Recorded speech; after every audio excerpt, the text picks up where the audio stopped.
Assalamu alaikum, everyone. Good evening, everyone. Magna Dada Fees Elite Media. I welcome you all on board. Today, my guest is Cherno Samba. Cherno Samba, I think is familiar. Everybody's familiar now, I think, with Cherno Samba. He has done so many interviews. He's going and still going. He's a Gambian. And let's see what Cherno has got for us. Well, expect the unexpected. It's an exclusive. He's going to be talking about a lot of stuff here that maybe some of you know and maybe some of you don't know. So this is an exclusivity. So, Mr. Samba, what have you got for us? Welcome to Elite Media. How are you? I'm all right. I'm all right, Fatu. Thanks for having me. Thanks for coming on board. And before we go any further, I would like you to tell people who you are. You know, Uh, even though I think I can introduce you to people, but it's better if you do the introduction yourself. So tell us who you are. well, I'm very. I was born in Banjul, and I came here when I was 6, 7 years old. So we first of all we was living in Watford for about 6 months, and then my dad had a better job in London, so we had to come down to London. So I Mm. started at London, Oliver Goldsmith, and then from there I just proceeded to secondary school, high school, St. Joseph Academy, and then that was it. So for me, it's I'm just a humble guy. That's just there's not too much to say anyway. I don't like talking about myself, so put it that way. Please, please, this is Elite Media. When you don't like something, we make you like it. By force. Anyways, Cherno, yeah. Um, you told us a little bit about your educational background and stuff, and now we're here to talk about your career, like the football thing. Of course, everybody knows, I think in England, who Cherno Samba is. You're not a stranger to people, but I'm sure some Gambians, they don't know who you are. So we're gonna go through your career in football and where Cherno Samba is today, culture, religion, and lots more, lots more. Well, growing up, I know you in Peckham. We have lived in Peckham. I know your family very well. Um, let me give you, in fact, hi Ida, how are you, Ida Samba, and your dad? Hi, I hope all of you are watching right now. Anyway, so I know you guys, but you were a kid. I didn't really know you, and I don't know, I don't know how to say this. Peckham. At some point, people used to call it the hood, or it was a rough place and everything. And now this is this young boy that was identified by, by a football club.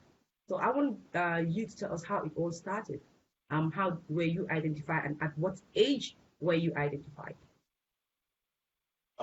It started, playing for my primary school, Oliver Goldsmith Primary, and I remember at first, there was a school team, obviously, but what they said was who could join to participate in the games. So we used to play at playing ground, and then they had a game where they were short of a player. So my PE teacher said, "Look, do you want to join and play?" I said, "Yeah, of course I would." But Mm, these times, he know that I could play football, and I didn't know that I had a talent as well at that time. mm, So joined the school football team, and then we had a game at Burgess Park. So he put me on the bench, mm, and then after that, he said, "Look, one of the goalie got injured," and he said, "Look, do you want to go in goal?" So I went in goal, but then I was standing there, and it was so cold, and I was just standing there. The ball was not coming to me. So what I did when the ball came to me, I got it and I just beat about 7 players and just scored. So I never went back in goal. So the PE teacher said, "Wow, I didn't know you could play football," and that was it. We just kicked on from there. And so from primary school, then I was just playing for my school team. And then at the age of 10, that's when there was a guy that was watching my football team. And then he came and spoke to me and said, "Look, I think I can take you to the next level." So he came to my house and spoke to my mom and dad. At first, we was a bit reluctant because I was only 10, and this big guy coming to me saying he can take me to another level. But my dad was very very strict with those sort of things. He was very disciplined, you know, so you had to seek the guy and find out everything what he could do and whatnot. So from there, it just, as they always say, the rest was history. But growing up in Peckham at the time, it was really tough because I had friends who were always in mischievous things and, you know, gang cultures and stuff like that. But because of how I was brought up, that helped me a little bit because, as I said earlier, my dad was very strict. It was all about education, education, education. So, but what helped me as well was football. So that's how it started, really. At the age of 10. Yeah, well, before that, but then it started. I started taking it serious at the age of 10. Yes. Okay. And then we got Millwall. Mhm. How did you get into Millwall? You started playing for Millwall at the age of 15, right? Or is it what time? Yeah. Because I'm not clear. Yeah. So what happened at the age of 10, this guy that came to my house and said he could take me to the next level, he had a Sunday league football. So he put me to his team, which was called Mutton Youth at the time. So playing for Mutton Youth at the age of 10, then 11, that's when Millwall came and said, look, they want our team to play against Millwall. And we just, you know, I think I scored like 8 goals in that game. So they, you and some of your friends as well, who was about 7 of us, they want to sign us. And then we went to Millwall at the age of 11. And then obviously, but you can't sign a professional contract until you're 17. So I stayed at Millwall from age of 11 until 17. That's when I signed my first professional contract. But I was at Millwall at the age of 11. At the age of 11. And when did it all kick off? Like, because not that I remember reading your book, I read that at the age of 15, a lot was going on for you. It's like when everybody knew who this, you know, kid from Peckham was, a Gambian boy, you know. So tell us a little bit about that, because at some point, everybody was fighting for you, like the top teams in UK, like you have Manchester United, Leeds, Liverpool, and Arsenal. Everybody wanted to have your legs on their ground. So, I mean, tell us what happened at that age, 15. What happened and how you coped with it? Yeah, it was when I was 15, I think this time I got picked for England. So I was playing for England at the same time as well. So at the age of 15, we played against Northern Ireland, which was not my best games anyway, but to people, after they thought I'd done well.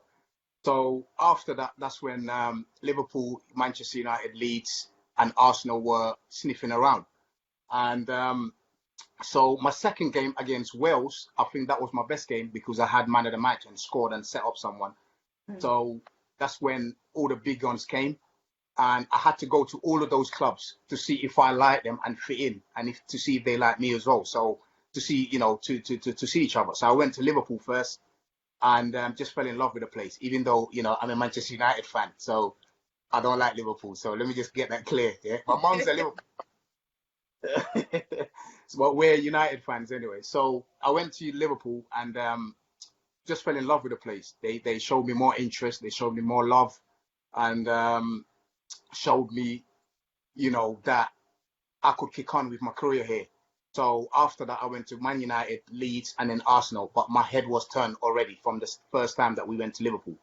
So time for me to make a decision, and I did, which was Liverpool. But then, unfortunately, the deal broke down because Millwall and Liverpool just couldn't agree terms.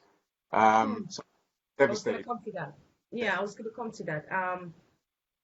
15, all these best teams in UK wanted you, and then there was this deal of about up to £2 million, a lot of money then and a lot of money now. £2 million will always be a lot of money. And then this young guy from, like they would say, the hood, Peckham, all of a sudden his life changed around. He's grounded, disciplined, and then we're talking about £2 million. How did they break the news to you that the deal was off, and how did you take it? Because you were 15.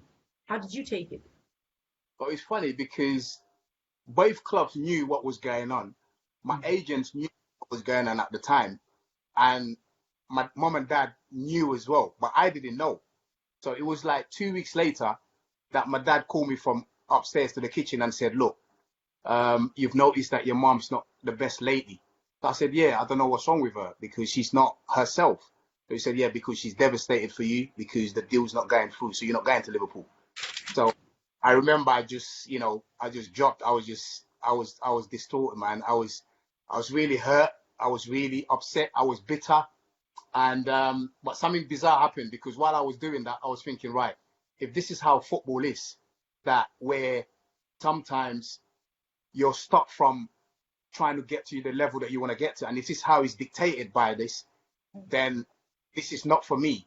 You understand? But however, if I was to stay back in the game, all I cared about at that time was to make sure that I'm financially stable after football, because that was going through my head. I was 15 years. I shouldn't be thinking like that. But for whatever reason it was, I was thinking that. That was my motivation after that. And so I stopped playing football actually for 6 months. So I didn't want to go back to football. I said, I don't want nothing to do with football. But my mom and dad said, look, you got God's given talent. Just go back. My friends as well were encouraging me to say, look, just go back. And then Millwall then was still trying to persuade me to go back because obviously they knew that I had a talent. So they had a meeting with my dad and my agent and the owner of Millwall Football Club and the what's it called, the chairman as well. So we agreed that I would come back and I was guaranteed a professional contract the time that I hit 17. So these times, bear in mind, I was still 15. So I was guaranteed I'll sign a professional contract because that's the time you can allow to sign a professional contract. So so I went back and then at the age of 17, I signed my first professional contract. Okay. I have listened to some of your interviews and I read, let's say 70% of the book. I haven't read the whole book yet. Shame on me because I was one of the first people who have the book anyway. But it's my traveling book. It's in my bag. Whenever I'm traveling, I have it in my bag and I read 1 or 2 or 3 lines depending on how far I'm going. You have never actually mentioned what happened. You keep saying they didn't come to terms. They didn't come to any agreement. But what really happened? What sort of agreement? What was the agreement? What was the agreement? What did they what was the deal? What was the problem there? Is it the money? Was it you? Was it the team? What? You know, these things happens. What it is because you know, if you have a prime asset, you know, Millwall thought I was their prize asset, you know, so they would do whatever they could to keep me. So they thought that the money wasn't enough. Maybe they want to keep me, or maybe the way everything was gone about was wrong because I was touted around everywhere in the whole world at this time because, you know, we had newspapers, journalists, helicopters at our house, you know, so many people just contacted my mom and dad and it was just too much for us. So these things happens in negotiations. And I know what happened was they just couldn't agree in terms of they thought I was worth more than 2 million at the time, and Liverpool was not ready to pay that money. And I think that's what where it come to at the end. But it's one of them things, you know. These things happen, so you just have to move on from it. Okay. What would you have done if it was only up to you? What would you have done, even though they made you believe that you were worth more than that? Would you have gone for it, or would you still hold back? The thing is, I'm a type of person where I believe in God and everything happens for a reason. Because I could have gone to Liverpool and not reach where I've reached today. Anything could have happened. Because I always say you're not your own destiny. It's always God that, you know, predestined things. So that's how I was brought up in anyway. So I always left it in good faith to say this was not meant to. Even though at first I didn't understand and I was bitter, as I said, which we'll touch on a little bit later. But I took it in good faith to say this was not meant to happen, because if it did, it would have happened. So I don't think I would have done anything different because it was just something that's what God decided to for it to happen. All right. Being young, you'll be very stubborn. You'll be very heartbroken and all that. What did it do to you and the team? The relationship that you had with the team. What happened when the deal? yeah, I think it damaged a lot for me and Millwall, because, like I said earlier, at that age when it didn't happen, my concept changed, and all I thought about was how to make money, how to be make Money, sure that yeah. yeah, how to make sure that I'm stable for myself and my family after football. So that was my motivation all the time. So when I went back, I didn't apply myself enough. I think because I was superior than everyone else, Hmm. I was scoring right and center. So when there was time for us to do 10 runs, I'll probably do about two of them and said I didn't need it because I was better than everyone else. So when it was time for us to do shooting practice for about 1 hour, I said, nah, I'm not doing this. I'll probably do about 10, 15 minutes and just get in my car and just whatever. So I didn't apply myself to um, what I should have done, put it that way. And so, but as I said earlier, my mindset was already different, and I was bitter. I didn't care. I was frustrated with life. I was angry. I was hurt. So all sorts of these emotions was coming at me at that young age. So it done a little bit of damage, I think, because I could have gone to be one of the best in the world because I had all the attributes at that time. I was very pacey. I was very skillful. My dad always used to say, your skills is unbelievable. I can see what So I always knew that I had that in me. So, but yeah, it's just one of those that I think I should have applied myself a little bit more. Okay. And then what happened? Because this is 15, and then you said 17. They promised you at 17 you'll be in a professional, see you play Yeah, professionally and stuff like that. What happened then after that yeah. 15? So when I reached 17, I signed my first professional contract, and then for a 3-year contract. So that took me to 19. So in that space of the 3 years, I Hmm. was I was just there. I was playing, but I didn't enjoy the game because I lost appetite with the game since at the age of 15. So I was just doing it for a work, really.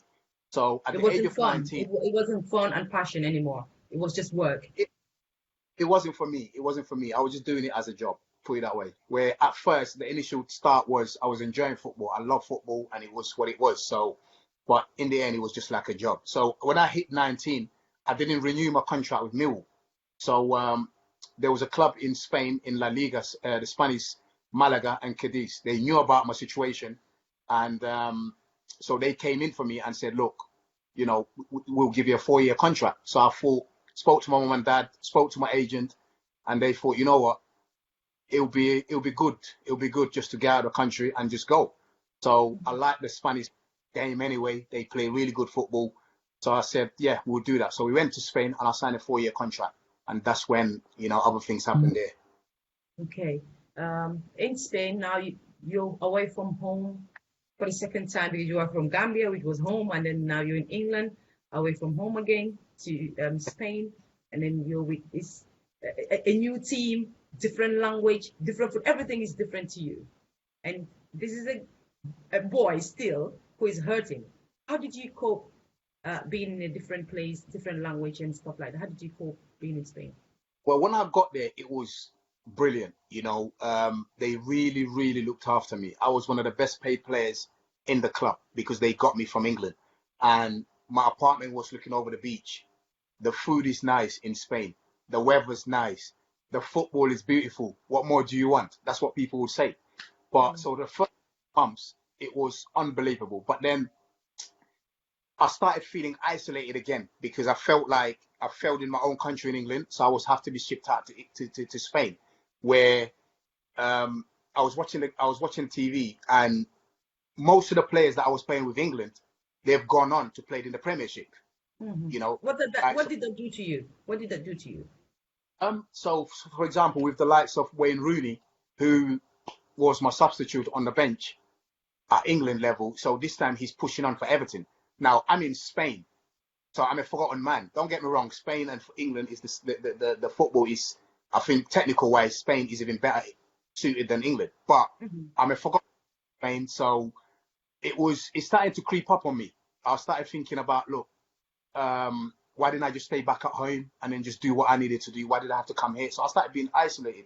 I started being, hurt again. Start thinking about the deal that didn't happen at Liverpool.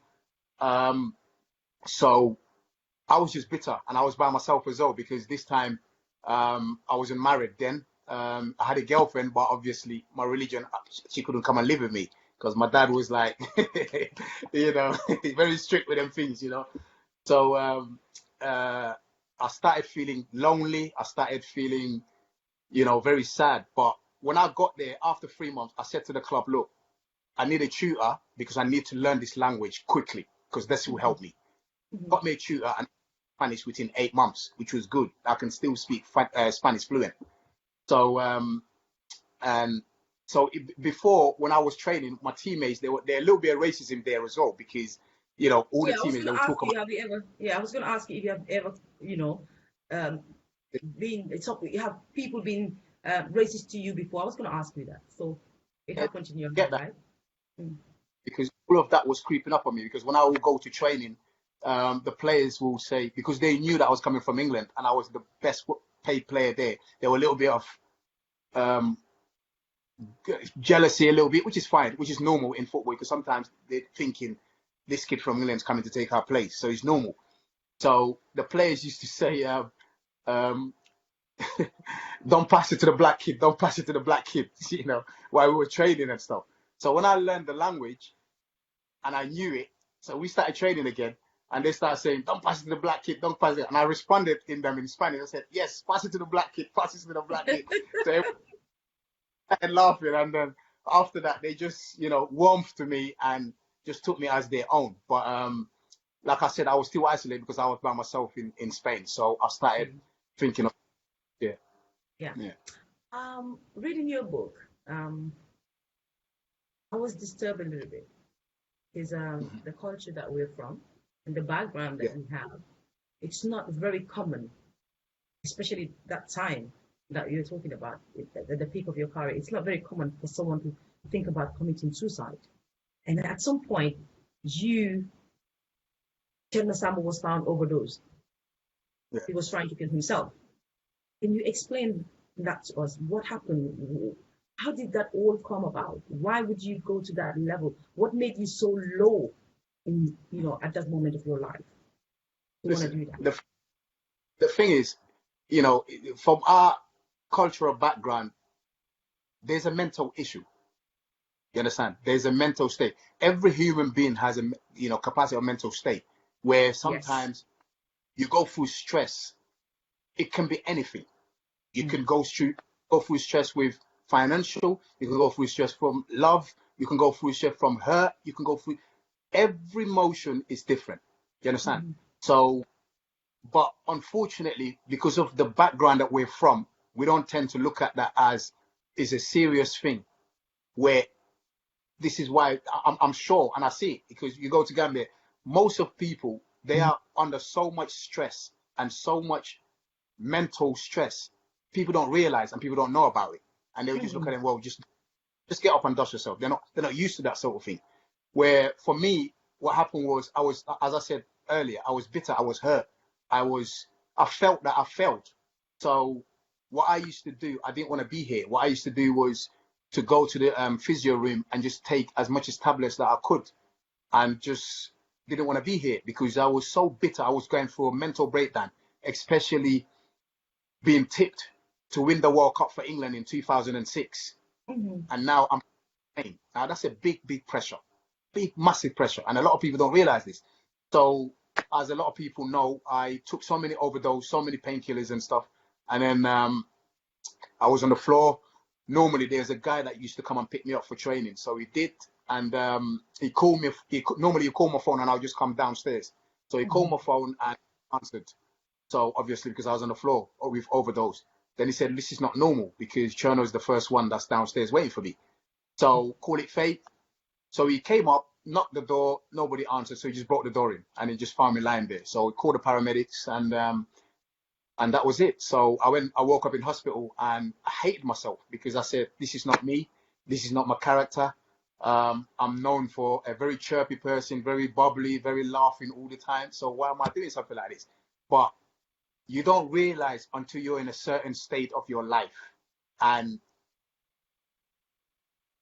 that time, it was difficult. It was really difficult. And listen, don't get me wrong, because people would say, why? Because you're getting paid so well, you're living over a beach, you're in Spain, the weather's nice, the food is nice, the football's beautiful. What more do you want? But until you are in those certain stages, you cannot say anything. And for me, I was in a difficult state at the time. But thank God I'm here, and thank God that's the past. So yeah. All right. I was gonna wait to the end to speak Wolof, but it looked like people are insisting that. Look, he's not American. He's a Gambian. Obviously, there has to be some Wolof in him, and and that what you just explained is very important because there are so many Gambians, very young people that want to be in the football field, and they want to be like you one day. So I think it will be good to explain that in Wolof so that they will understand. Because there's this guy, he keep insisting that, look, man, let him speak Wolof if he can speak Wolof. Anyway, to tell you the truth, the reason why we went English is Cherno has been in the UK since he was 6. It's not that he cannot speak Wolof. He can't speak Wolof. We were going to save that for the later part. But since this guy is insisting and he's going to like, I think let's twist it now and do like a Wolof in English. Okay. Tell us that part again in Wolof. Should I ask the question in Wolof again? Should I ask the question in Wolof? And then, all right. Cherno. Okay. Can you believe this? Well, all right. Cherno, at some point, xam nañ ne tollu woon nga foo xam ne ñëpp a ngi doon coow Cherno Samba comme ni nga ko waxee rek yow am nga everything gisuma dara lan nga laak ba pare suma gis-gis mooy culture bi nga jógee background bi nga jógee yombut pour those days ñu gis nit rek mu jékki-jékki jóg rek ne dafa bëgg a commit suicide te bu ma riidee sa book bi ma gis ne yow eggoon nga ci stage bi nga xam ne yow la nga bëggoon a def rek mooy you know tey nit ñi suñu toogee naan ñu ngi fàttaliku Cherno Samba rey sa bopp rek nga bëggoon a def lan moo war a doon loolu ak lan moo ñëw ci sa xel bi ba tax nga xalaat ne you know what xaaral rek ma génn àddina moo ma dinal lan it's difficult for me comme ni ma yow sama laaj gi naa dégg wala comme ni ma ko wax de bu fi start comme ni ma ko waxee rek lii xew mooy am na situation yi nga nekka yoo xam ne yow rek yaa ko dee xamal sa boppa even though you know bi ma nekk xale dama daan dégg ne money doesn't buy anything or all these things I know because am na situation yoo dee nekka mooy dang dee feel like ne dara sapatu la si àdduna ba pare stress bi Gambia ñu bare ko dee go through sax te duñ ko xam understand not just ku nekkaa dee am stress si sa àdduna whether muy financially whether muy love whether muy hurt whether muy betray whether muy anything waaye dang dee mun a dem si sa àdduna boo xam ne dang dee go through loo xam ne yàlla moo la ko dee teg ba nga xam ne yow dang dee feel like ne bugaatuloo fee nekka sax waaye gom bi am yàlla bi whether is Muslim or Christian moo dee tax ngay dee doo dee def lu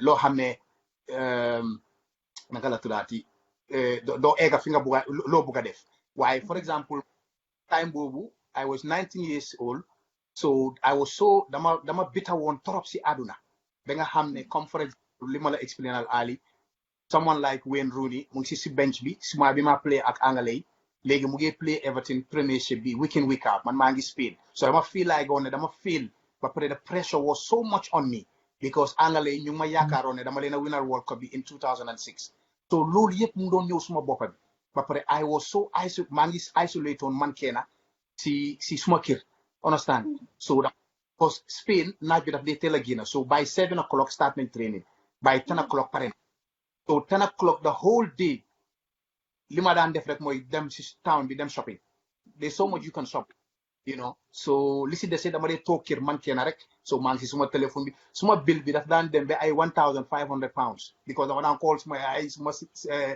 brother si suma friends si on non stop si téléphone bi rek di wax because loolu moo ma daan naka la ifal tuuti waaw so li ma daan def mooy dama daan dem si club bi di jël ay so much painkillers just not to be here waaye luckily alhamdulillah yàlla maa ngi fi ba léegi si àdduna bi so loolu sant naa ko ba pare bi ma jógee si lopitaan bi dama mere woon suma boppa because dama ne caractère man ko ku ma xam dama dee xam ne man dama dee ree rek dama dee am very down to earth and du suma caractère daal so dama mere woon suma boppa si loolu trop waaye jégalu naa si yàlla jégalu tamit ne lii du mus di daal àdduna du mus di métti wutoon sax man maa nekkoon si that kind of situation rek di maa gis waaye àdduna du mus di nu mun di mel may put suma boppa in this kind of situation again so ma baalu si yàlla and alhamdulillah thank you today I am here to talk to you. Thank you. Jerejef, Yanks, I hope that you're happy now because you wanted Cherno to speak. Well, we were saving that for the end, Yanks. Daga yakamti. Why, but rek baax na ni sax ñu demee ni si show bi waaye dina am partie yoo xam ne foog ñu làkk ko si angale parce que jabari Cherno déggul Olof te xam naa ne she would want to know what the interview was all about and I'm sure she's right there. Hi, wifey. Anyways, léegi. Okay. Musico, all right. Now, going to the next stage, right? Every perception, the perception that we have, ne footballer, lii moom dafa bëgg a difficulté pour ma indi all of the English bi musut maa dal liñ xalaat ci yéen mooy being a footballer dégg ma li nga ne Well, the perception bit see footballers mooy some of them are very arrogant. We think about drugs, a lot of money, flashy life, show off, women left, right, and center. But with you, I saw recently that you celebrated your anniversary with your wife, and this is like over 16 years of marriage or being together. Is it 16 years of marriage or being together? Which one is it? 15 years. Of marriage or being together? Mm-hmm. Yeah, of marriage. Of marriage. So that means you have been together longer than that, right? So ñun liñ dee xalaat ci ku nekk footballer dañ dee wax ne ñii taluñ dara jigéen fii but yow Cherno Samba, you were still with this woman. She was a girlfriend then, and now she's your wife, and you have two beautiful kids, mashallah. How did she cope with you, knowing you, being very stubborn? How did she cope with you and everything that was going on, the suicide and everything? And she was still there to marry you today and have your beautiful children. How did she cope with everything? Yeah, she's a type of woman where she don't like the limelight and all that stuff. She's very down to earth, you know, she's very quiet, you know, she's my rock. She's my rock. Me from day one, you know. She was my girlfriend at first, but then when I moved to Spain, the club said, have I got a girlfriend? So I said, yeah. So normally what clubs do, they want you to try to settle down as quickly as possible so that you don't gallivant everywhere, going to clubs and this and that.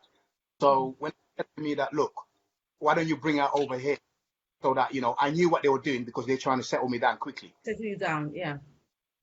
So when they said that, I called my mom and dad and I said, look, they want me to my girlfriend to come over here, you know, so I don't know what's that about. So obviously my mom and dad said, look, hell no, that she cannot come there to live. Obviously, you know, if you really care for her and you want her, then you get married to her. Simple as. So what we did. So because as I said earlier, my dad was someone that, you know, he's very principled man. There's no funny business going on, you know, in terms of girlfriend and boyfriend living together. So that's not in our culture and that's not in our religions anyway. So she came over, we got married, and we came back to England. And she's a rock. She's my rock. She's you know, I've been through everything with her, every single thing, and she's always there to stand by me. She doesn't. It's difficult because as a footballer, you always travel the world, and sometimes, you know, even when my firstborn, I wasn't there to be as a father figure because I was traveling games and, you know, all the time. But she's always there to make sure that when I come home, I'm coming home. You know, she's I could talk about her all day long. Honestly, she's my rock. Put it that way.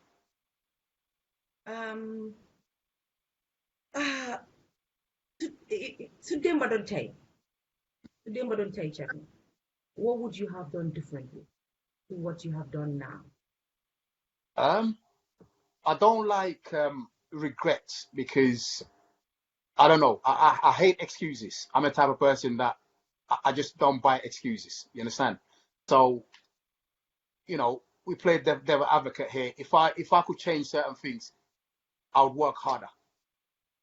I would work harder. There is Mhm. no short life.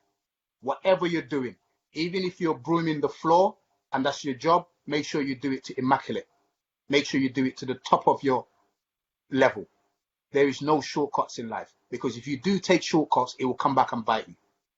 No matter whatever field you're in, you've got to give 210%, whatever it is. So if I have one thing to say, that's the only thing I will say, just to Mhm. push myself harder. Because as I said earlier, I was better than most of my peers, so I didn't try hard enough. And sometimes, and I wish as well, I was those kids that will walk through the back door instead of the front door. What I mean by that is, I'll give you a prime example. We had a kid who didn't have no ability whatsoever. Nobody talked about him, but he worked hard. But because I had all the attributes and all the quality, Hmm. everyone was talking. But that kid is working hard while I'm not working hard. So by the time we get to a certain age, that kid will go and pass me. Where because I didn't work hard enough, I'm just be like, behind him or something. So I wish I was those kids that nobody knew about, nobody knows, but I'm working harder than to get to here. Because as I said, there is no shortcuts in life. And anything you do, you've got to put 210%. Mhm. So that's the only thing I would change and do differently. Surprisingly enough, reading your book, because most of my interview is based, I would say it's based on the book really, because I read the book. So most of my questions I got them from the book. Mhm. Reading your book, you mentioned in the book that you just recovered now. Mhm. This is a long time, Cherno. Why now? So since 19, Mhm. it happened to suicide, beg, everything. How? Because I don't understand. Hamnane, you have that family tied circle, friendship, and everything. So you didn't recover. So how did you mask people? How come people didn't know that you didn't recover until recently? Um, I was I And was a why did it type take you that long? And why did it take you that long to recover? I was a type of person that I was very good at hiding my emotions. Because most of the stuff that came out after my book came out, my mom and dad didn't even know. I was a very the best boy in the house, and as soon as I come out, I'm a crazy guy. So, but I was very good at hiding my emotions, and I recovered after my book came out because it was like a therapy for me. Mhm. So the book was like a therapy because with the author that I was doing it with, I was just pouring out so much stuff. So it was just coming out. It was just coming out. And then when the book was done, that's when I realized that, okay, all that thing was just, it just came out of me. And so for me, it was very straightforward. After the book came out, that's when I recovered fully. But before that, it was just a matter of I knew I was fine, but I was still thinking about certain things that what's happened with the deal at Liverpool, what's happened here, what's happened there, what's happened. So he was always messing about in my head, but it wasn't got to a point where I'd want to commit suicide or do something stupid like that. But I recovered fully once the book came out because, like I said, it was just like a therapy for me, and it helped a lot. Okay. And how did your family take it? Because I mean, since they knew when the book came out, how did they take it? Very supportive, very very supportive. I think some of them feel like, why didn't I just talk? And that's another thing I would say. Anything, whatever you get, talk to your mom, talk to your dad, talk to your sister, talk to your brother, talk to your girlfriend, talk to your wife, talk to your cat, your dog, but you need to speak out. You need to speak to somebody. It's very important. So yeah, so they've just been supportive, really. Okay, the book. For those of you who have never heard about this book, Cherno Samba have a book, and it's called Still in the Game. Um, when I first saw the book, I thought you were still a player when you said still in the game. Why still in the game? It was just no brainer because after I retired, I went into straight into coaching, and trying to help the next generation so that they don't make the mistake that I did, and so that they can learn from my story, and also because there's not a better person to coach these kids and mentor these kids or the next generation of talent to tell them what to do to get to the top and what not to do. So there's not a better person to do that, because I've been there. I've been in the system. I've done it. Playing for England all my life, I've come across every experience that you can think of. So it fitted in. It just makes sense that from stop playing to coaching and mentoring these kids. Okay, I got a message from someone asking me, what was your interaction? What was your interaction with the Gambian community? Because it's like a lot of people don't know who you are. I got a message saying that a lot of people don't know who you are. What was your, interaction with the Gambian community? It's well, apart from my family, obviously, I was always interacting. My mom, I remember my mom used to always take me to what's his name? The musician Chonseka. Take me there. I would go there and we would dance. I remember one time she took me there and I actually got to the stage. I started dancing, and then people started pulling me up. So she always used to take me to those places, John Seka, Yusundur. So those days it was those people that used to come in. So I always been into Gambian things, She always take me there and stuff. So I was there, but it was difficult for me because I was young and all I knew was I was just playing football. I was just playing for Millwall and England and my studies. So I wasn't really interacting with too many Gambian because it's just what it is, because obviously I was brought up here, so maybe that's why. But she'd always take me to Hells as well, and Ngentes and stuff like that. I was always around those sort of places. So basically, do you have a lot of Gambian friends that you? I do have Gambian friends. I do have one of them. I wouldn't say he's my friend. He's like a brother to me, Sada Sumare. And another one, Paseku Kujabi. He's my ex-teammate. And I have got another one in Gambia as well, Yankuba Jadama. So my circle is very small because nothing to do with anything. That's just me. That's just how I am. Because sometimes the smaller your circle is better, because you always have to move with people that have the same agenda as you. So that helps. And obviously I have acquaintances, people that I speak to all the time, but my best friend is not Gambian. His name is Festus Asante. He was born. Yes, I found out about that. Through your dad. Anyway. Like, Tonko, I'll speak to Asiskor, so just to name a few. I don't like naming too many people because I might forget, but they know, but yeah, Pascal and somebody that I know as well. Dauda Ba, I can name so many people that I speak to, so, but my closest knit is very small. I could count less than 5 fingers in it. I'm not kula mere de mu ne fate nga ko ci lim bi te danga ko war a lim fukki yoon kan moo war a wax loolu kan nga xam ku ma xam kuy war a wax loolu. Aji Malta. Xam nga ko sax. Yeah, I wouldn't call him a friend. He's just a older brother that, older uncle or brother that can, Okay. just give me an Okay. Okay. Wax nga dëgg Cherno ñu ne nga bàyyi angale bi te laaka olof bi gars yi ne daal olof bi nga war a continuer ndax xam nga mun naa maa la di yóbbaale laaka olof amul problème. waaw man maa la di yóbbaale ma maa la laaka English foog naa moo tax anyway waaw kon léegi ñu ñëw ci gis nga sa bopp pour nga defal dara Gambia after, because am na ku laajte question mi ne qualifiers yi why did you join the Gambia 2012 Africa Cup of Nations qualifiers? Well, because after bima play Angale from under 15 bet 21, then time bobu mangi play in Finland. So legi Gambia yaga nañ ma topa for 15 years. Okay? And I want to get this clear. I'm glad we're talking about this actually, because I know a lot of people are upset why I was playing for England and not Gambia. But, you've got to be okay. Sorry, man, you don't English. Danga wara realistic. Sisa boba tamit. No disrespect to the country of my birth. Why ko amon chance bima am Angleterre soxla la wala Gambia soxla la ñoom ñëpp they will pick Gambia. Sorry, astagfirullah, they will pick Angleterre. England. Because of the infrastructure at the time, because of the opportunity at the time, because of I would even say financial gain at the time.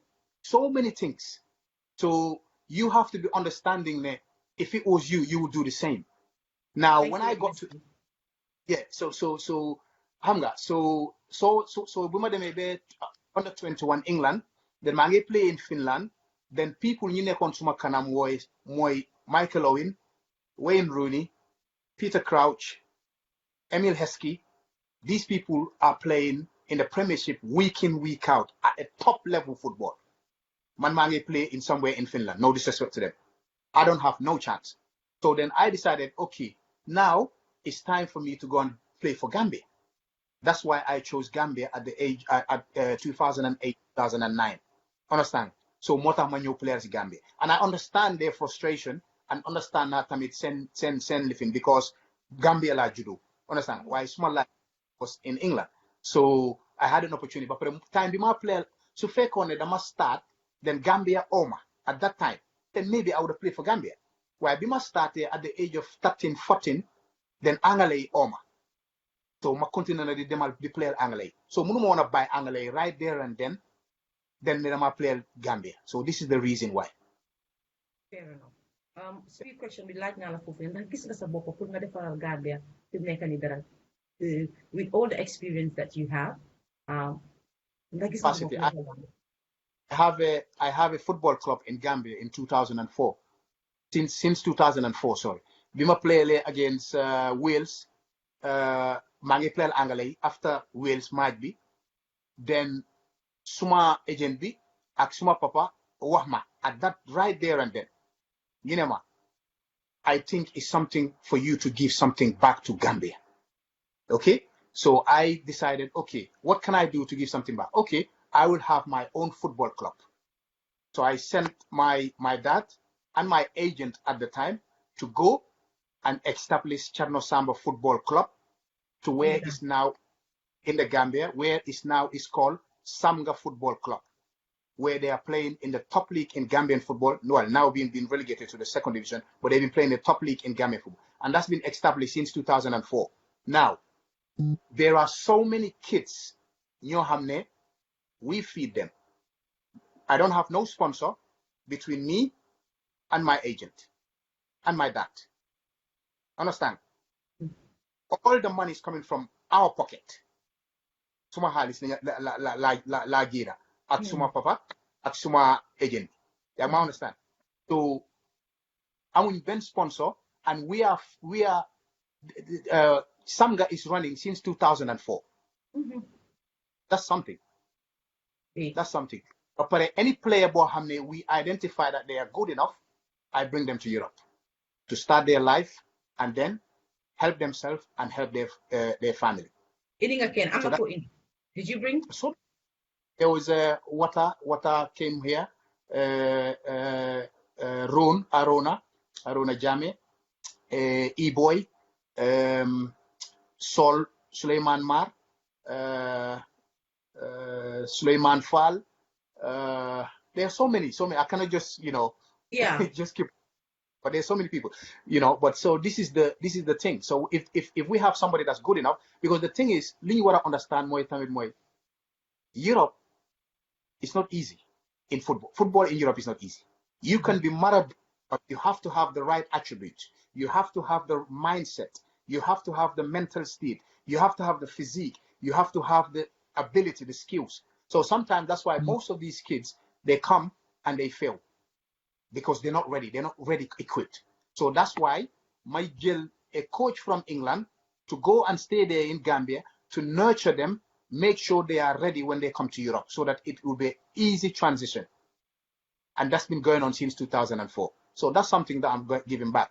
The other thing that I do is, I don't like saying it because yala ne soy defal dara doomi julit or doomi adama sa loxo sa li nan la sa si olof caamoñ waaw sa caamoñ bi sa understand nga so ma dee bugg a wax loo dee def because baaxut waaye alhamdulillah ñi ma dimbale xam nañ ne maa ngi leen a dimbale ñoom xam nañ yàlla xam na man xam naa that's what's important because it's not good like mooy sa caamoñ bi bu defee bu ko ndeyjoor bi xam something like that probably yeah so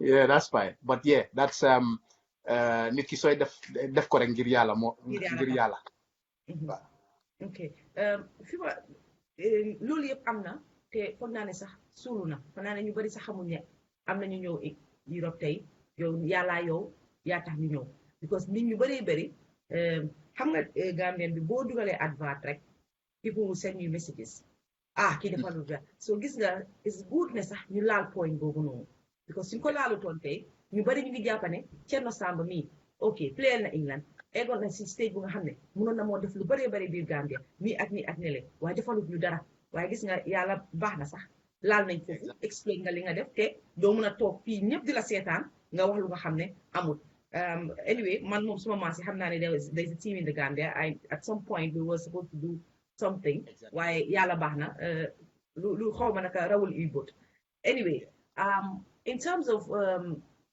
ne because dégg naa yéen léegi danga ko dee wax ne bëgg ngaa ne ñëw nekk Gambia coach leen ba eggaat ñoom ku sori nga tibee loolu lu tax ngay dee wax loolu ak because dama la gis si big platforms like BBC platform yu mag ma gis la nga xajaanee Gambia pare wax loolu ci Gambia bi exactly so xam nga ne kon like naa suma dëkk bu ma juddu because dama feel like ne I can do it because of my experience but pare dama feel like ne they need to Gambia war naa passé fu ñu nekk nii ci football nekk nii because so gisee Sénégal Mali Guinea all these nations ñu ngi dem African Cup of Nations ak World Cup Gambia can do the same thing so loolu la rek waaye suma aimé rek laa bugga pour def loolu you know one day I can do that but in the meantime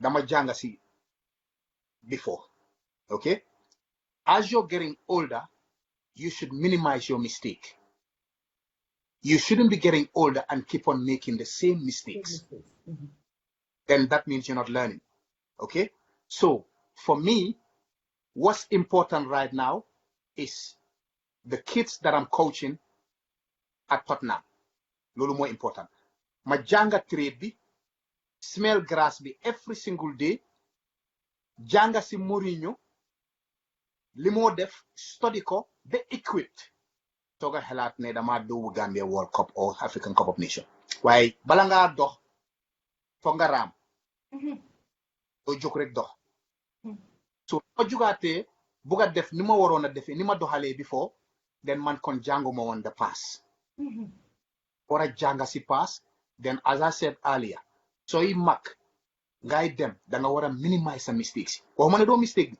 waaye da nga war a minimize because it's very important because sooy nekk di def di same mistake dañ yow jànguloo dara waaw so suma mébét suma xelaat suma bugga naa def loolu waaye for the meantime loolu is at the back of my head dama war a jànga smell grass bi every day ni ma smellee grass bi jànga si Mourinho every day train kids yi mentor leen prepare leen dama equip then su yàlla defee ne loolu dafa am then alhamdulillah because su nekk nii gis naa ne yaa ngi si training bi am nga sa is it batch ñu ko dee ooyee waaw batch bi fanaa def nga A and B right waaw A and B yaa ngi lifin Tottenham nga nekk léegi di coach guy under lan 10 under 18 10 under 18 bi masha Allah under 17 si tamit any one of them dama leen dee use okay so yaa mooy li nga wax rek yaa ngi ñaan yàlla su demee ba loolu dëgër daal di nga ñu ñëwal ñun Gambia lan nga foog non xaw ma kenn xamut destiny waaw kenn xamut lifin because doo mun a jël rek you have to in life da nga war a am plan A plan B plan C and D man noonu laa dee doxalee suma àdduna léegi da nga war a am plan B am plan D nga xam ne benn su foolu rek am nga benn buy tegu beneen su follow am nga lu muy tëru so I've already structured my life xam naa li ma bugg a def xam naa fu ma bugg a egga xam naa what step to take to get there waaye yàlla nag moo dee dogal xam nga jàmm pexeem yàlla dogalam understand waaye right now maa ngi enjoy suma job bi maa ngi enjoy suma coaching bi maa ngi help xale yi at the same time tamit maa ngi am suma own football agency waaye boobu suma best friend bi moo ko dee run because awma time pour run loolu waaye am the one behind it comme lu ma miin si agency bi mooy dimbale any not Gambians rek waaye any footballers understand ñoo xam ne ñu ngi Sweden Germany Wales anywhere Gambia whatever because of suma network ak suma connection ak suma experience dimbale na ma ba nga xam ne bunta bu ma nokk si top level dañoo ibi déglu ma so thank you te alhamdulillah for that feedback bi nga nekk di am from Gambia lan nga foog ne loolu la suñu xale yi laaj because you know they good players dañ mun a mun play ba bëgg a def ba nit ñi di ko coow ne mun nañ play waaye xëy na ñoom xamul ne am na lu manqué ñoom luñ gis rek mooy play bi yow lan nga foog ne loolu moom loolu la xale yi manqué football Gambian si kenn daaxu leen ko because dañ ko judduwaale they are born with it it's natural maa ngi laa wax from time yi ñoom biiri gisuma ko mu play de waaye dégg naa ko ak yooyu noonu yëpp waaye those days ba ñun fu nekk xale yi waaye ñun ñëpp maa ko starté si suma boppa xam nga lu ñu làkk xonga bi ñun Gambians te suma boppa laa ko starté dañ teel a doylu what I mean by that is dangaa gis Malian yi Ivorian yi Sénégalais yi Ghanaian yi wala fi ñu nekk si football because suñ ñëwee ñu correct prime example Yaya Touré dafa winoon African best player African stoput foofu dafa push mu winaat ko stoput foofu mu puusaat mu winaat ko stoput foofu mu puusaat mu winaat ko mënoon na ko win once teg ne win naa ko maa ngi okay fu nekk waaye dafa push you push until you cannot push no more and there is no such thing you cannot push no more waaye ñun unfortunately from the time yi suñ maam yi laa la wax benn xale yi léegi dañ dee teel a doylu starting from me Gambian bi mun naa ñëw ñu ko fay for example £5,000 a month mu ne waaw lii moom baax na that's it no isaasi mu fuuy doylu trial nga push more to get £10,000 a month 50,000 80,000 nga push that's number one dañ dee teel a doylu okay number two the mental state the mental capacity dafa des starting from me suma boppa laay starté okay so loolu daf ñu dee dilee lu bari because mental football sport especially sport time la yow mun ngaa play 15 years si sa carrière but 5 years rek ngaa nekk on top peak after 5 years yooyu yëpp da ngaa ut ay contract fii doo amati ni doole bi nga amoon doo ko amaat so léegi mental bi dafa des foofu la ñu gaay rawee après ñun we have to be honest to ourselves da nga war a look in yourself in the mirror to better yourself da nga war a xool sa boppa si seetu bi nga analyse sa boppa honest to yourself nga move on in life soo ko deful doo dem te ñun Gambians si starting from me again biñ dee def loolu dañ bari excuses su us Gambians so loolu moo ñu dee tardé si lu bari so loolu suñ ko poussé ñu eradicate that mindset Gambians will be earning £250,000 a week because Senegalais Nigerians Ghanaians ñëpp daaxuñu football ñoo leen mun a gën a mun a football waaye because of teel a doylu bi moo ñu sonal ba pare discipline amuñ discipline again starting from man because ñu war a play yi yow óor na la ne yow as Gambian yow fii for example sa jànga o sa jabar waruloo gisante moom 72 hours before a game waaye ñun dañ koo def why because ñu ngi feel like ne we can do it no don't see your wife or your girlfriend for 72 hours before a game so as I said it's the mental state and teel a doylu bi ak feel like ne am nga lépp non puusal ba mënatuloo puus te loolu sa amut you can always push and get better. So that's what I think ne loolu suñ ko eradicate rek Gambia can get to a level boo xam ne you'll be amazed. Thank you very much. Message bu important nañu loolu lu am solo ngo because xale yi ñoom jàpp rek nañ ne mun nañoo play nit ñee ma pushut nii ak nii ak nii te loolu nag li nga wax noonu lu am na ci Gambien bi dañ ko xaw a doylu suñu eggee feneen ñu ne I'm content with what I have I'm content with it so ñun dee gis ne ñooñu ñu dee push we always jump to call them dafa greedy dafa lii dafa lele te fekka yow sa woot ngaa liggéey fo ak nit ñi duñ dee gis loolu noonu all right. Moving on from there, Modelo back a little bit. You talked about your influence. I'm not for Hamna, your Munga Padile, so we saw you. I saw pictures with you and Prince William. I'm going to charity ball and done there. When you put this charity ball, Prince William. Charity be man one of the ambassadors la Prince William Moko bought come football for peace and football saves life. So basically, that's what when you dimbale aduna bi come the unfortunate people yi xam nga ko ñoo xam ne poverty ak yooyu noonu ñu dimbale leen because they pump some money there to help them out. So loolu la so moo ko boot and man la Louis Saha Bakary Sanyang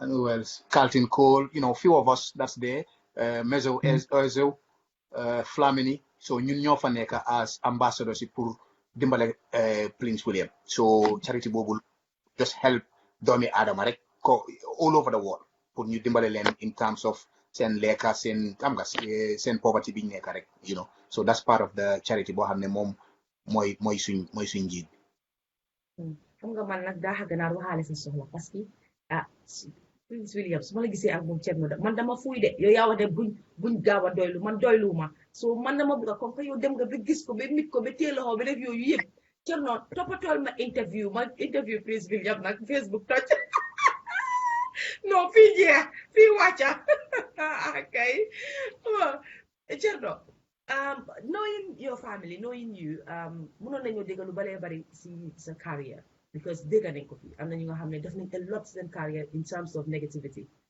but yàlla dimbale na la apart from this trying to commit suicide and stuff masha Allah dégguñ lu bari xëy na a lot was dégguñ lu bari what kept you grounded because what kept you grounded bala maa dugal fa benn mun nga ko answer ba pare ma dogal no what kept you grounded and focused what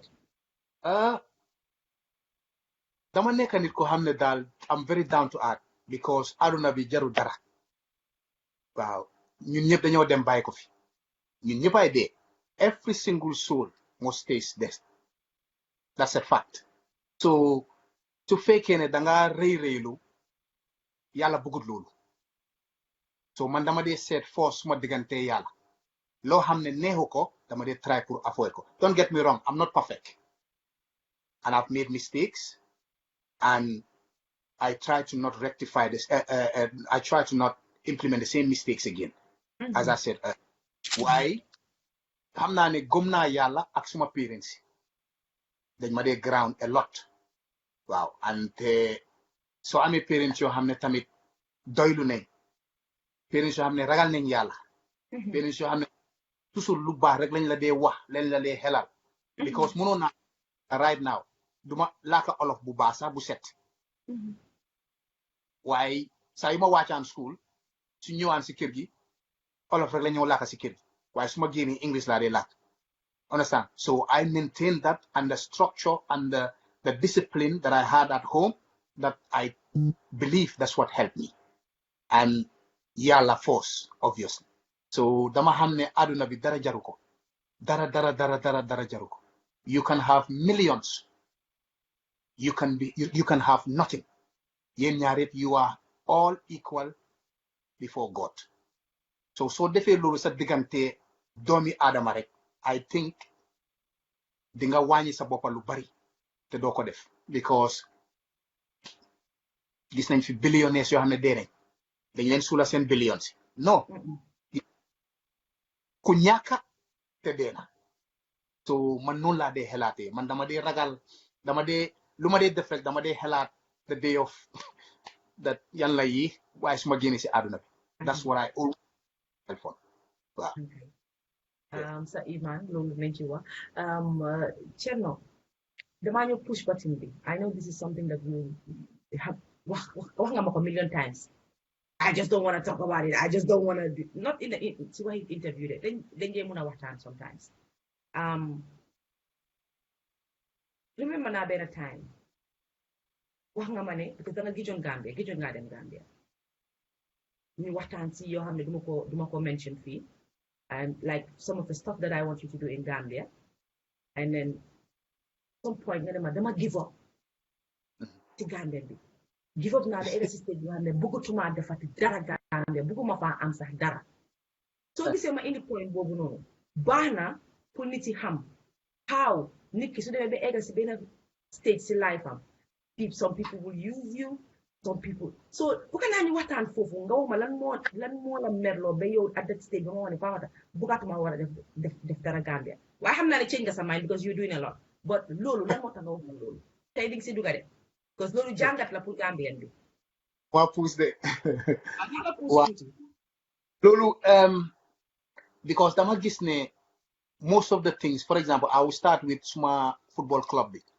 because time boobu Nike ñu ngi maa sponsor so léegi dañ daan mun a sip ay container from Nike ñu yóbbu ko so ñi daan run football club bi because time boobu suma ko daf daan ñëpp si understand suma agent bi tamit daf daan ñëpp si so ñeneen lañ ko daan bàyyee pour ñu run ko waaye daf daan dang daan waaru because xale yi duñ sol Nike boots xale yi dañ leen daan yónnee seen xaalis pour ñu li leen a yóbbu indi leen plus li leen a feed waaye dañ ma daan call o su ma demee ñu ne ma amuñ seen lunch yi amuñ seen naka la tuddaati wéji si wala amuñ seen lunch yi wala amuñ seen expenses yi pour ñu travel.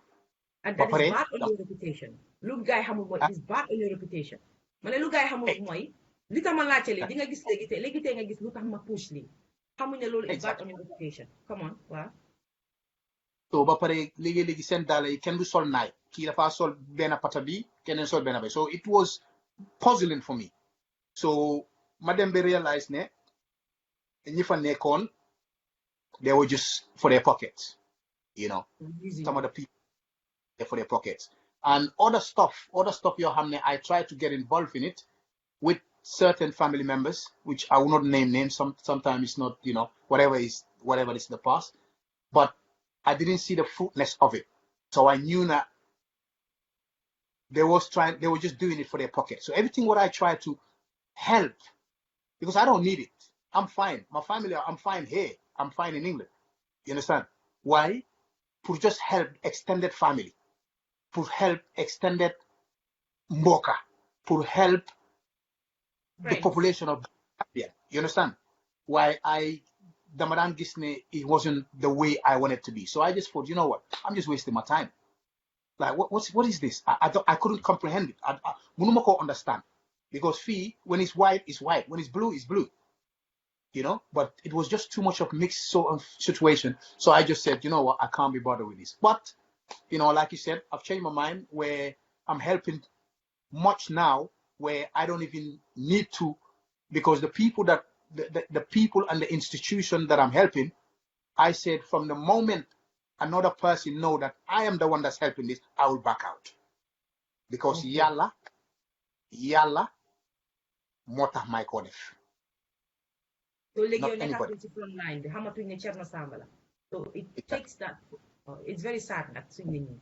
Yeah. So but it's one of them things. So you know, I don't like talking about it because those people will know who I'm talking about, and you know. But yeah. Bana legi ñu ci wax because legi ñu nangé tok ñi wone ki di ak alal bu am yépp ki ak xolal fim tollu duy defal fi duñuy defal duy jappalé way lolu yonenté bi mo ñu gën lu diga lu yonenté bi luñ ko wax ak luñ ko doon def su revolution bi daan ñëw then that one is epileptic, isn't it? So if people can point the unity, who am I? Cherno Samba rek. I'm nobody. I'm nothing. So those things, that's good because su fekkee ne nit waxut lu bon si yow, then you need to wake up because then loolu sa du la jik. Fok nit wax am luñ wax am nga yu lii ak lii ak lii loolu daf la dee help daf la dee gën a motivate ba pare daf la dee gën a aaraale tamit because then you know you have to work harder. Waaye pour ñu wax moom that's fine. Man duma dee bañ naa ko ba duma dee read newspaper sax suñ ma daan bind si newspaper I don't read it because it's not gonna make any difference because danga need nit di wax si yow continuously for you to get to where you want to get. Otherwise, su fekkee ne kenn waxut si yow, then you should be worried. Honestly, you should actually be worried yourself. So, those things is like a deaf ear to me anyway. Okay. Am na ku wax ne mu ngi yónnee nuyoom ci yow Mansa Badji mu ne mu ngi lay nuyu bu baax Yasi Jeng mu ne hi Cherno keep it up waaw Mansa daal nuyu na la. Fay naa Mansa bu baax Yasi tam fay naa leen ñoom ñëpp. kay Cherno. li ma la bëgg a laaj mooy xam naa comme ni ma ko dee waxee rek ñun dañuy yegg stage bu nga xam ne suñ nit famous suñ nekkee si benn level dañuy foog ne kii du julli du dama laa wax rek nit ñi day tëgg du julli si ñun jigéen bi dañu naan mënul tooga mënul sëy mënul clean mënul lii xam nga dafa am yu ñu dee wax waaye ñi nga xam ne tamit nekk na si limelight bi ñu ngi si limelight bi yow bii ne footballer ma laajte rek ci sa culture ndax fàttaliku nga sa culture wala nga fàttaliku sa culture ak sa religion bi moom boobu moom daf ma choqué yi parce que balaa ñu def interview bi sax wax nga ba carrément ne dafa am time yu war a stop te ba ne lu tax nga ne ma damaa dem daara maa ko teg tey lii maa ko wax I was shocked. No, because it's very important sa diine whether it's Christian bi la or julit bi li nga gëm toppa ko ok man dama juddoo si family boo xam ne we Muslims ñu yaree ma si muslim ñu yaree ma si diine bi suñ kër fekkaam soo julliwut doo lekka you have to pray suma pa daf ñu daan acca ñu julli moom mu jiite ñu till today so man tamit suma demee génna si loolu then I betrayed everybody and I betray even yàlla may ma bakken bakken noppa bët gémmiñ ma ne duma ko jaamu just to wake up am a brief nga nooki da nga war a sant yàlla loolu sakatuma bay mun a dox bay dem def sa lifin te bor bu set yaa ngi koo tooñ muy laa baalal di la jégal di la bàyyi si àdduna bi soo ko jaamuwut who are you so dama try like I said perfectuma de nobody's perfect waaye maa ngi try maa ngi jéem so suma taaw bi daf dee dem daara egga na si saar yu garaaw yu gudda so sumay julli sumay jànga bay julli sax bay wax yéena woot yi dama ne dani du noonu danga ko suma ne xaa mu dema no is xaa am nga pour so ma gis ne I need to educate myself so dama dee dem daara online ñu jàngal ma jànga so fu mu nekk da nga gis ne man fu mu nekk mun naa read su ma gisee alxuraan bi mun naa koo read tari ko because before danga koo xam rek karaam ko waaye doo xam lan lañ fa bind understand waaye léegi dama dee mun a read ba pare tari ko so alhamdulillah because suma diine bi moom duma ko dee foyanto so that's number one yes so dama dee julli 5 times a day I try dama dee or without a question of doubt so diine bi is very important da nga war a sant yàlla da fak ne yaa ngi si àdduna bi léegi yàlla mënoon naa jël sa bakken ëllëg soo demee loo ko wax mu ngi laa may nga nokki mu ngi laa may nga wax mu ngi laa may nga xool mu ngi laa may fi nga tëdda mu ngi laa may li nga lekk lum la sant rek mooy 25 minutes of your life every day 5 minutes suba tisbaar takusaan timis gee you can do that just do that so yeah It's very important, my dear. So going back, li yàgg nga koo def. Wow. Waaw sa culture ak sa diin ma bëggee wax ci lu ma experience ba mel ni lii bokk na ci li la keep going li la tax tamit Wow. li la aar daal ci lu baree bari. Waaw because comme nit ñi liñ dee wax dama dee am yenn xarit yoo xam ne booy julli naa bi ñaan naa ba sona dara ñëwut ma ne ko non ci nga ginnaaw war a ñaan di julli yàlla daf la dee tes te liñ dee war a ñaan mooy li gën si man yal na ma ko yàlla defal not yow li nga bugga because yow mun ngaa bugga for exemple ne Ferrari bii laa bugga yàlla may la Ferrari bi yàlla traité ko nga dugga si dem am accident xam nga loolu gënu si yow waaye soo yal na ma yàlla may li gën si man yàlla may la Ferrari bi ba pare mu gën si yow ok so it's very important bul give up ñaanal si yàlla nga continuer li nga def because léegi am na loo xam ne baaxul si yow soo ko buggee sa baaxul si yow so it's very important nga ñaan si yàlla gëm ko xam ne lu ñëw si yow rek loolu moo gën si yow waaye soo ne lii laa bugga waaye aw ma ko so léegi dama give up ten yow kon li nga woote si yàlla gëmuloo ko di kon you have to have persistence and you have to keep going you have that's life. Lii ko ma ko waxoon ci yoon duma ko gëm nag Ibrahima Niass waxoon na ma ko nag lu bëree bëri ma naan ko hey bàyyi ñu yow Cherno mii waaye tey mu ngoog firi nga yëpp kontaan naa trop nag nga ñëw nag si interview bi you know what Cherno démba danga ma ne waaye ëllëg dinaa sweat I don't have to go through it yaa ngi doon panic look at you benn yoon da nga fomp benn yoon I told you suma plateforme ku fi ñëw da ngaa relax anyway léegi sa time ala watut ñu waaye dina am one or two things nga xam ne naa ko laaj bala ñoo jeexal waxtaan bi foog naa ne tey foofu nañ yëpp kër foog war a kooli half ten so am nga 30 minutes ma ne xam naa loolu gis nga parce que dama doon maa ngi xool time bi ma ne bala maa ne ma ne amee ko fii parce que dama war a def daara ma de léegi Cherno xam nga lu fodi si ban tarixa nga nekk sax yow yow nag moom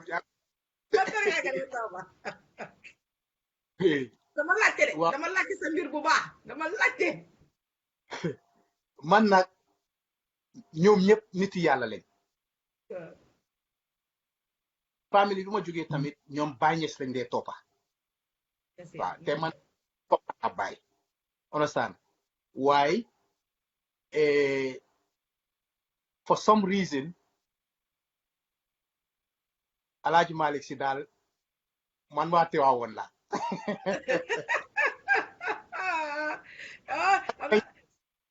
ñu bari dinañ choc waaw because comme famille bi ma jógee is all about Baay te Baay man tamit soppa naa ko trop you know I am ba pare yëpp Tijaan la understand waaye I don't know something there daal Tiwaawoon la I'm sorry nag hey man tey suma paree dina ma seen message did you have to ask me that ma ne tey ma ne kay Cherno ma laaj la yow ndax mun ngaa tooga Cherno mun ngaa tooga Gambia waaw mun naa dama daa moom mun naa ko yow xaaral sax ma wax nit ñi gis nga Cherno mi toog mu ne disgrace la jabari Cherno du Gambia tey du Gambia ëllëg te dégg naa ne su toogee benn cin moo gën sax man benn cin bu maa tooga Cherno dafa sa disgrace nga maa waxi domoda nga xam ne peanut bi dafa tooga ba pare bu maa waxi domoda waaye Cherno loo mën a tooga mun naa domoda ba pare mun naa cu tamit mun naa cu yàppa benn cin moom dama ko try bi sona waaye su ma ko try rek daf di come out wrong I don't know why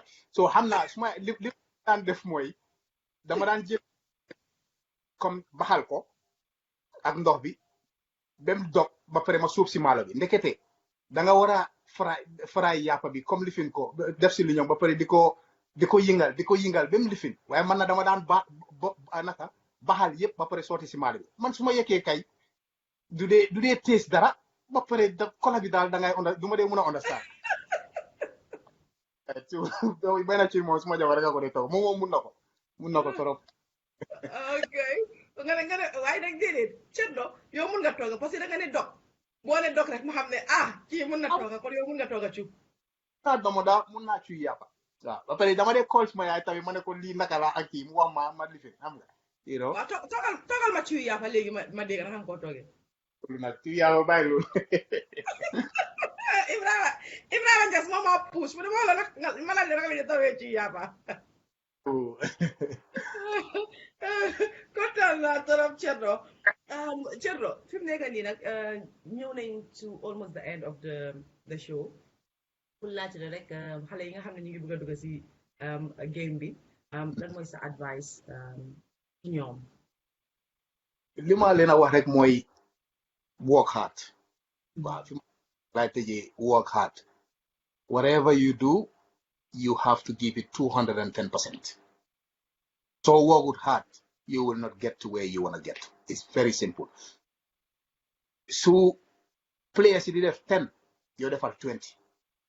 Discipline tëdda bul misuse sa boppa ok nga teel a tëdda be discipline ba pare the most important thing worgal hard so working you will flourish. Why if you try to cut corners you will not get to the top. That is a guarantee.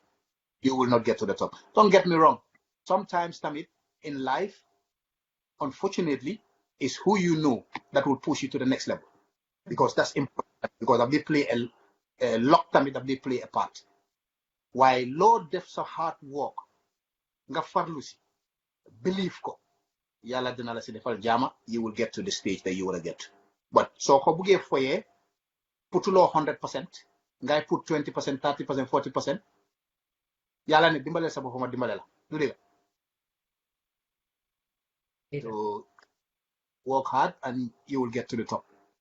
Okay ma seddalal leen na nag seddal la ñàkk ki ñaan bi ci yow wax ne na nit ku baax la because since bu ma la xamee macha allah man moom add nga something to suma life, because I remember bu ma defee this cooking thing you followed it, and then remember yaa ngi ko doon check di gis tooga yi ma tooga, you know, you send me messages, girl you're good, you should take this to another level, and you know you went as far as taking my videos du ma tura tur sax waxal guys yi kan nga yóbbu suma video.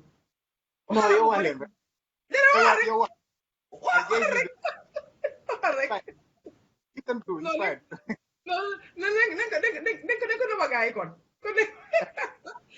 Because bu nga naa su ma demee si kitchen kooku bi rek benn bés ma taxaw face à face may nekk si big screen yi gars yi di tiit waaye su amee rek xam ne ne Cherno Samba moo ko am loo ku ñàkk a kiñaan la, he's very supportive and he, you know, he empowers women, you know, he's on Facebook, he's on social media, not very often, but he does follow people. And man, sometimes he will contact me and tell me, oh, I saw this person doing this. She needs to be encouraged, or he needs to be encouraged. And you know what? Lolo daf ma ne si yow mu nekkal mo marqué si yow parce que mënoon ngaa jaay ne yes man maay Cherno Samba ex footballer so and so and so, I don't really care bugguma xamane. So really thank you very much for that. I really appreciate that. What does the future hold for Cherno Samba in terms of still being in the game? Well, like I said, mangi coach Tottenham from Neka ak xale yi, so just laanal trade bi, keep going because mënuloo lifin sa destiny waaye di nga mun a am sa plan A, plan B, plan C comme li ma la wax. So maa ngi am suma own agency tamit pour dimbale players yi comme as a sort of a agent, understand nga, waaye man mënuma ko def waaye suma best friend bi moo ko dee def waaye man maay behind it, all of it pour dimbale nit ñi. So maybe dinaa nekk the top coach continuer si coach yi, maybe dinaa nekk top agent continuer si agency bi. So foofu la suma ñaari nekk daal, whether a coach or an agent. Waaye at the moment maa ngi land trade bi, maa ngi liggéey Tottenham, maa ngi jànga bu baax a baax. So foofu la I am right now, and inshallah you said yàlla what he has for me in the future. And before you go, can you tell us a little bit about your book? Fan la ko nit ñi mun a amee still in the game, the book. Waaw mun nañ ko am si suma website bi chernosamba.co.uk ak Amazon, Waterstone, WH Smith, all the bookstores, you know, they can find it anywhere. Yeah.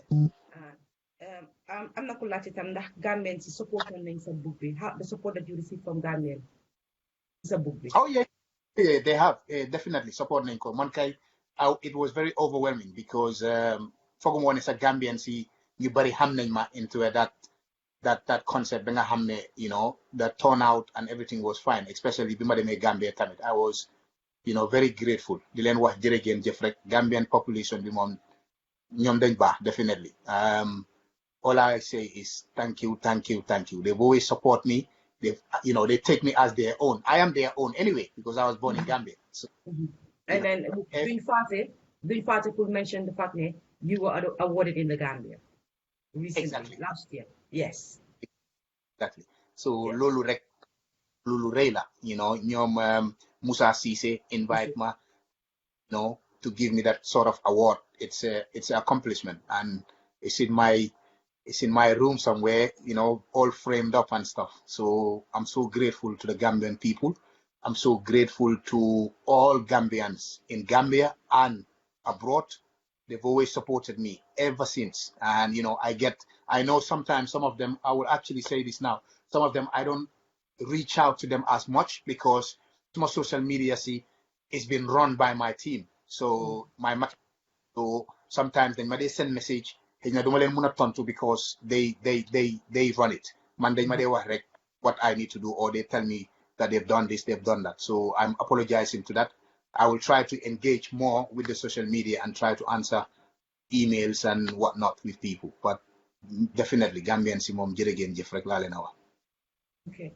I'm not reading like few comments.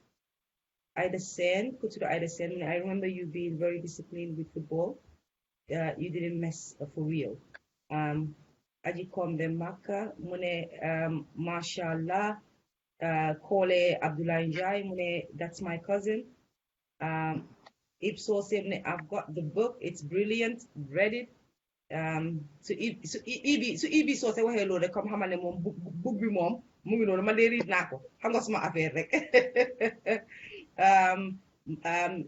ndeysaan Ibrahima Niass mu ne great interview Ami Cissé mu ne a great program, thank you. Njaga Niassi mu ngi fa Abi Yose mu ngi si biir, my brother Ron is there mu ngi laa nuyu moom tamit. Yama Boy mu ngi si biir FJ Gay. And I noticed that Umi Sen was throwing hearts more than anyone. So you joxe price hearts Umi Sen moo ko jël. Notice naa loolu de Umi ma ngi laa gëteen. Yaa se ñang moom tamit nuyu na la Emma Diatta Fatima mu ne jërëjëf Cherno moom tamit wax na ne mu ne doomam dafa bëgg a play nga dimbale ko ci doomam mu play mooy Emma moo wax loolu. Awa ñang throw the hearts. Ibrahima Niass mu ne you are turning him to a warekat. Xam naa bi nga wax noonu ñaan Allahu Akbar moom la Emma wax foofu noonu mooy Fatima. Cherno Samba help a lot of people. Mansa mu ne Cherno Samba help a lot of people. So Mansa si biir moom tamit nit ñi daal ñu ngi lay gërëm di la sant bu baax a baax Cherno. Jërëjëf waaw jërëjëf si sa ñëw bi si sa teewaay bi fii nii because appreciate nañ ko torop tey jàng nañ fi lu baree bari loo xam ne xamuñ ko woon ci yow. And I hope ne dinañ bugg di gis more of you si li nga liggéey because fàttaliku tamit Gambian media bi rek because léegi baax na because a lot of people they feel left out when it comes to you, they don't really know more about you.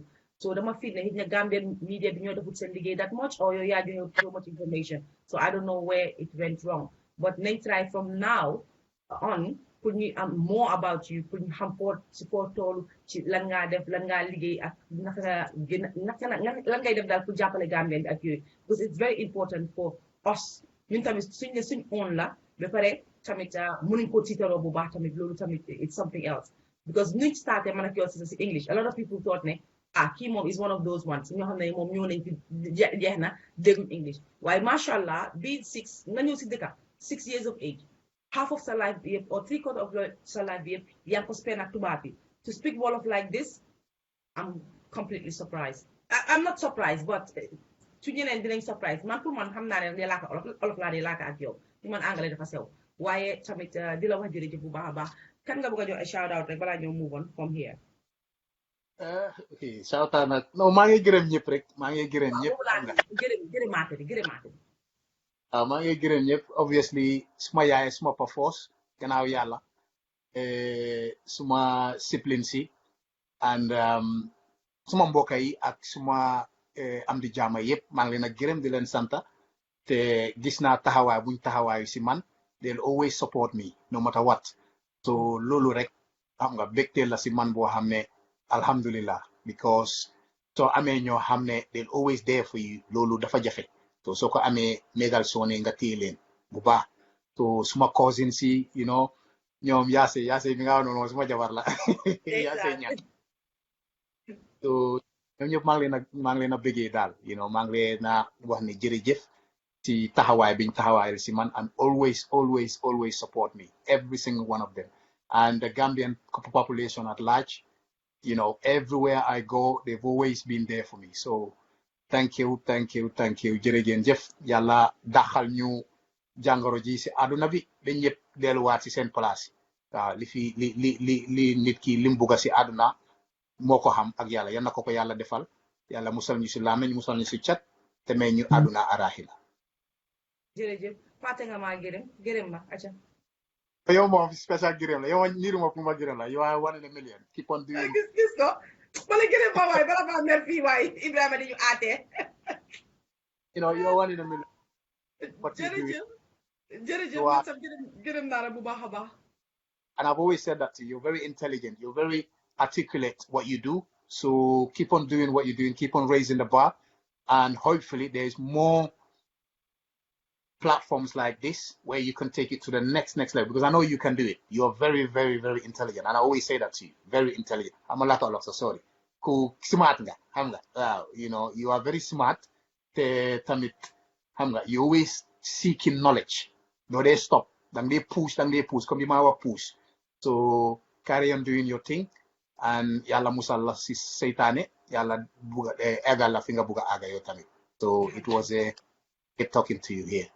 Thank you very much. We'll let you go now, prepare for the dara, and then matagato of nit comme gaañi yeen mi sétane rek comme nima ko waxé won rek koku moy Cherno Samba ñu kontaan torop ñëw na tay ci plateforme bi gis ngeen indi nañ ko waxtaan na mo ñun ñu ngay ñaax yàlla nak ñu am ñeneen footballers ak ñeneen du footballer rek ñu am ñeneen ñu ñëw tamit ci plateforme bi ñu waxtaan ak ñoom because ñun amuñ kenn gannaaw Gambian yi so lii mooy njëriñ Elite Media fii ñun lii lañ daan yëngu before te si loolu lañ bëgg a delluwaat dinañ xëccee nag fu nekk nag pare leen fu nekk la ñu ngi ci ngay nekk footballer nga nekk acteur nga nekk businessman all walks of life fu nekk nañ ko xëccee indi leen fii nii pour ñu ñëw waxtaan nag jërëjëf tey nag tuuti des ñu cancel suñu lifin bi parce que sama xala feebar so yokkaleen ma boole leen ma seet ay ñaan rek tey ku ma xool sax bu baax sax di nga xam ne nekkuma waaye mooy loolu rek di leen wax ne jërëjëf dig naa leen daje ëllëg nag dinañ am Ibrahima Niass moom tamit mu ñëw nag ak waxtaani diin waati ak Ibou Ndour su neexee yàlla imam Ibou Ndour nekk Ireland Ibrahima Niass dinañu wax moom ëllëg man nag maa ngi amoon benn line of ëllëg but I'm not 100% sure if I'll take it on but du si mën a nekk rek we'll keep you posted te di leen ñaax tamit ne ngeen like te subscribe ci naka suñu channels yi yoo leen dee gis ba pare ngeen like suñu page bii nii because comme ni ngeen ko gisee push la nag Ibrahima Niass dafa push ak Moustapha Mané ak Mamad Faye ñëpp dañ push ne you know what you have to go to Elite Media push nañ nag ba egsi naa fa nag it is hard for me because I enjoy doing stuff on my own page Fatmata Rahman Kuka waaye fi mu nekk ñu ngi si Elite Media su leen ñu ngi leen a ñaax nag man kiyaaw ma ko wax ne dafa toogoon di ñaan nit ñi pour ñu ñëw like page bi because ñu mu am ay viewers ak yooyu noonu it doesn't matter man maa ngi leen a ñaax ne leen ñëw leen like leen suñu page bi su ko defee ngeen gis more of what we have for you like I said we have more stuff coming ci ku nekk all sorts of walks of life dina ñëw fii nii ñu waxtaan ak ñoom jërëjëf kon donc bijou naa leen ba beneen yoon